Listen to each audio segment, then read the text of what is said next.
मंत्रिमंडल 60तम बैठक अनुष्ठित हो वीडियो कॉन्फ्रेंसिंग माध्यम कैबिनेट मीटिंग रे विभिन्न विभाग 15 गोटी प्रस्ताव उपस्थापन करा जायतिला एवं एही 15 गोटी प्रस्ताव आलोचना होई आज गृहीत होईछि। आईन विभाग गोटे प्रस्ताव आज राज्य मंत्रिमंडल मध्य स्वीकृति प्रदान करछन्ती, जोटा होछि to streamline the recruitment process and to appoint more qualified and suitable candidates in the Group B and Group C posts for smooth functioning of the state judiciary.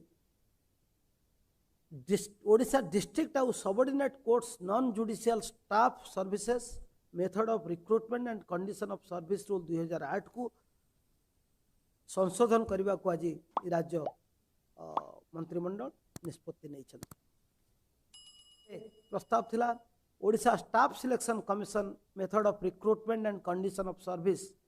Of chairman and members rule 1995 को amend करिया पे संशोधन करिया पे Odisha staff selection commission रो अध्यक्ष और सदस्य मानकर सेवा नियुक्ति प्रक्रिया और सेवा शर्तावली नियम 1995 एरा प्रस्तावित संशोधन अनुଯାयी ओडिशा जो स्टाफ सिलेक्शन कमिशन रे नियुक्ति पाता अध्यक्ष एवं सदस्य मानकर बयस सीमा को वृद्धि करा जाइछे। आगुरु 62 वर्ष पर्यंत रही पारिथान्ते, एबे ताकू वृद्धि करी 65 वर्ष पर्यंत बयस सीमा वृद्धि करा जाइछे। से मानकर वेतन वृद्धि, अतिरिक्त पेंशन निवृत्त करवा, पूर्ववर्ती सेवा और आयोगर सेवा विचार को नहीं सर्वाधिक ग्रेच्युटी सीमा 20 लाख टंका, पूर्ववर्ती सेवार अवसर